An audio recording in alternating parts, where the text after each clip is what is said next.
Trước khi lịch sử hình thành, Ai Cập là nơi sản sinh ra mọi thực thể sống, một thiên đường nơi mà các vị thần đã tạo ra con người.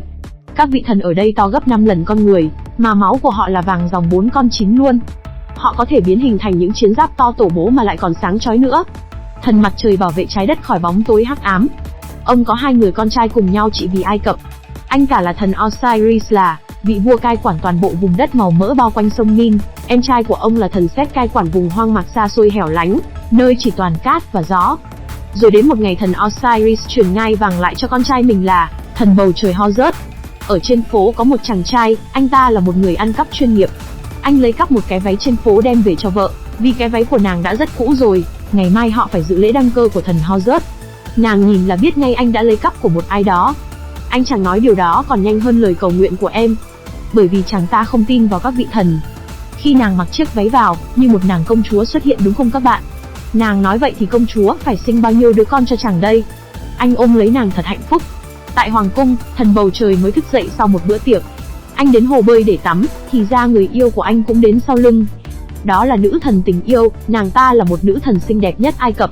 Trên tay nàng là vòng tay vàng đính 42 tinh tú, nó giúp nàng tránh khỏi quỷ dữ. Đang tâm tình thì cung nữ thông báo đến giờ làm lễ. Tại đại diện là tượng của thần Osiris vĩ đại, vị thần của sự sống sắp truyền ngôi cho con trai. Dân chúng Ai Cập chen lấn nhau để bày tỏ lòng tôn kính của họ, đó là dân hiến đồ vật lên các vị thần tối cao. Các vị thần thay nhau hành lễ với vị thần bầu trời. Horus sắp trở thành vị thần tối cao của Ai Cập. Thần Osiris đứng trước người dân, ông tuyên bố thời ta trị vì dù một người giàu có hay là một người nghèo khổ, bất cứ ai khi chết đi qua cánh cổng cuối, thì giá trị của họ vẫn bình đẳng như nhau. Tất cả đều được đón chào ở thế giới bên kia. Ông bắt đầu vinh danh con trai mình và làm lễ truyền lại ngai vàng. Đúng lúc này thì thần Set xuất hiện, ông ngăn chặn buổi lễ và tặng cho cháu mình một món quà. Ông bảo cháu hãy thổi thật to. Quân đội của hắn ta bắt đầu kéo vào đại diện, sau đó ném cây gậy cho anh trai. Hắn bắt đầu tuyên chiến. Tuy nhiên thần Osiris không muốn đánh nhau với em trai. Hắn đã thừa dịp đâm lén anh trai mình. Sau đó hắn còn tuyên bố với các vị thần và dân chúng mình là vua của toàn Ai Cập. Ai không thuần phục sẽ phải chết. Kể từ bây giờ người dân phải trả tiền để có thể bước qua thế giới bên kia. Thần bầu trời bắt đầu đứng lên chiến đấu giành lại ngôi vua và trả thù cho cha mình. Thần Set có tấm khiên làm chói mắt của Horus, liên tiếp bị đánh ngã. Cuối cùng anh biến hình chim đại bàng. Thần Set cũng biến hình thành thần sa mạc. Thấy bản thân không đấu lại Horus, thần Set liền dùng chiêu cũ, lấy những chiếc gương phản xạ ánh sáng, làm mất tập trung của anh. Sau đó hắn đánh anh trở về hình dáng con người bình thường. Không chỉ vậy, ông ta còn lấy đi đôi mắt thần của anh, nó là cội nguồn sức mạnh của thần bầu trời. Nữ thần tình yêu đã dùng bản thân mình đổi một mạng cho Horus. Lúc này người dân hoảng loạn chạy khắp nơi. Cũng từ lúc này Bech, chàng trai trộm vặt lạc, bắt vợ mình. Sau đó thần Set chính thức là vua của Ai Cập, hắn bắt đầu giết chết các vị thần chống đối mình. Xây dựng một tòa tháp chọc trời. Nhân công chính là những người dân nghèo. Vì bị đánh thuế nặng nên họ phải bị đày làm nô lệ. Còn thần Horus bị mù lòa nên thất chí lánh đời. Chàng Bech giờ đây là một tên nô lệ, vợ anh ta bị bán cho một gã chủ nô tàn động. Hắn là thợ xây của thần Set, anh lẻn vào thăm nàng. Nàng nói với anh chỉ có thần Horus mới có thể giải thoát cho thần dân Ai Cập thoát khỏi cảnh địa ngục này. Nàng dẫn anh xem những cỗ xe chứa đầy châu báu. Tối nay đống châu báu này sẽ được vận chuyển đem vào kho, bởi vì đôi mắt của Horus được cắt giấu trong đây. Nàng còn cho chàng xem bản đồ xây dựng kho báu của thần Set. Chàng cũng phát hiện ra tấm bản đồ kim tự tháp của Set. Tại hoàng cung, Set đang tập thể dục giãn gân cốt với nữ thần tình yêu. Tên thợ xây đến ngay lúc này. Hắn cảm thấy tự hào về công trình của mình. Thần Set bảo tên thợ xây cho tòa tháp cao hơn nữa được không? Tên thợ xây nói có phải anh đang chơi đùa em đấy không? Thần Set cho rằng đây là di sản của hắn. Tối đến, chàng Bech trốn vào một trong các xe châu báu, lẻn vào trong tòa tháp một cách an toàn. Anh ném thử một cục đá xuống vực. Phía dưới là hàng ngàn con bọ cạp độc. Tiếp theo, anh đốt ngọn đuốc soi bóng mình xuống nền đất. Các cơ quan bắt đầu khởi động, đúng là nên sợ cái bóng của mình các bạn ạ. Mở bản đồ xem cây cầu tiếp theo là gì. Vô số đao kiếm chém loạn xạ. Đến cây cầu thứ 3, không có nói trong bản đồ, thì phải nhờ may rủi đúng không nè. Anh phóng lên lấy con mắt thần, sau đó trượt chân té ngã. Lũ bọ cạp vô cùng sợ hãi trước ánh sáng con mắt thần. Bắt đầu quay lại để cứu nàng, thì chàng cũng bị gã thợ xây phát hiện. Hắn kêu chàng giao nộp món đã trộm được, còn định giết cả hai người, nhưng rất xui cho gã thợ xây. Thứ chàng trộm là con mắt của thần bầu trời. Cả hai lấy xe ngựa chạy thoát khỏi nhà của gã quan, nhưng không may nàng trúng một mũi tên. Ôm nàng vào lòng, nàng nói sẽ mãi yêu chàng, sau đó nhắm mắt lại. Đến nơi trú ngụ của thần Horus, chàng còn mặc cả với thần linh, rằng ông phải cứu nàng sống trở lại, thì anh mới trả lại con mắt cho thần. nếu không anh sẽ ném con mắt xuống sông Nin. Tuy nhiên vị thần có thể sống cả ngàn năm, nhưng Horus không đủ khả năng hồi sinh người sống lại, thế là Horus triệu hồi thần Anubis. Thần Anubis hỏi nàng cống nạp thứ gì để qua cánh cổng đầu tiên. Đó chính là nụ cười của nàng. Horus nói với chàng nếu ông ta giành lại ngai vàng và giết được Seth, thì sẽ cứu được Ra sống trở lại. Seth đang duyệt binh thì tên thợ xây thông báo chuyện mất trộm. Sau đó hắn còn dẫn Seth đến chỗ của Horus. Seth mở quan tài thấy nàng hầu gái, hắn nói gã trộm này mới là người phàm thông minh nhất. Horus và Beck đến cổng mặt trời, anh bắt đầu quỳ xuống để xin trợ giúp của ông nội mình. Đó là thần mặt trời Ra. Horus hiện lại chân thân, anh đem người phàm bay đến con tàu của thần Ra. Đang nói chuyện thì từ xa một đám khối đen lớn kéo đến. Thần Ra đeo vương miện lên, cứ một lần vỗ ngực cơ thể sẽ to gấp đôi. Ông phóng đến bệ điều khiển mặt trời lại gần, dùng năng lượng này chiến đấu với quái vật. Đây là trách nhiệm của ông, đánh đuổi con quỷ Anophiles ngày này qua đêm khác.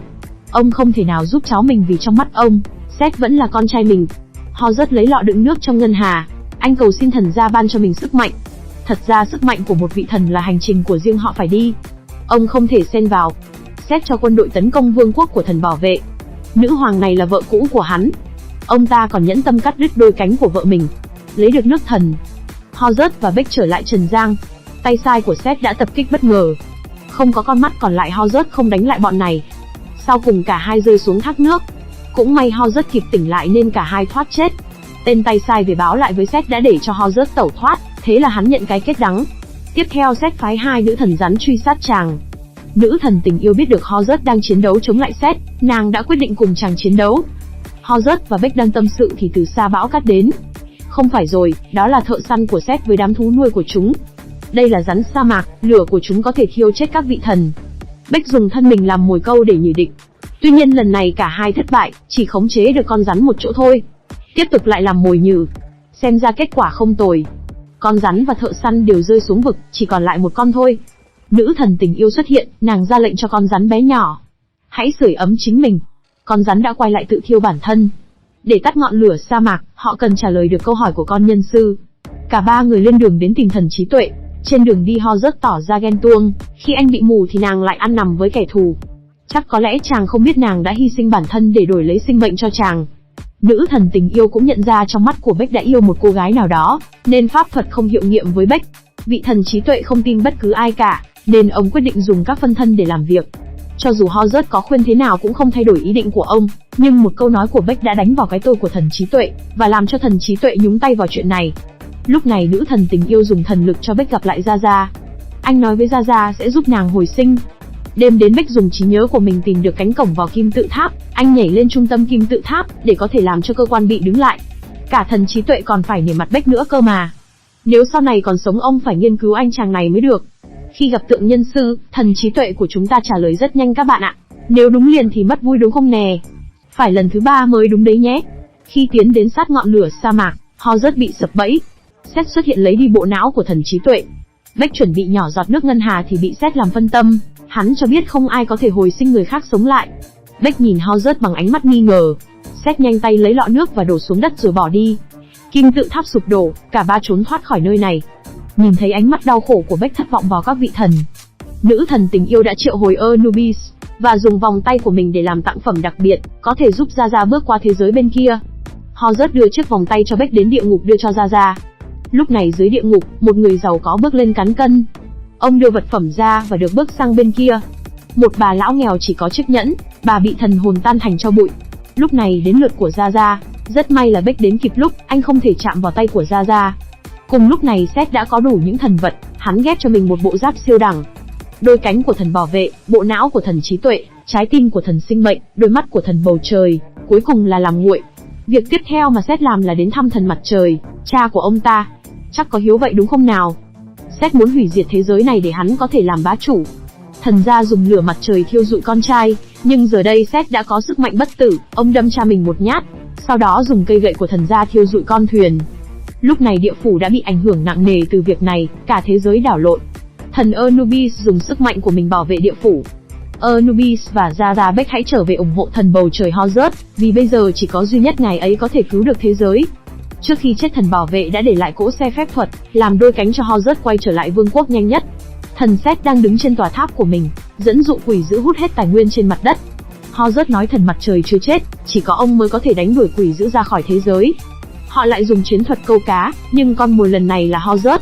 Bọn họ lợi dụng tên quan xây dựng để đi thang máy lên trên. Horus trèo ra ngoài.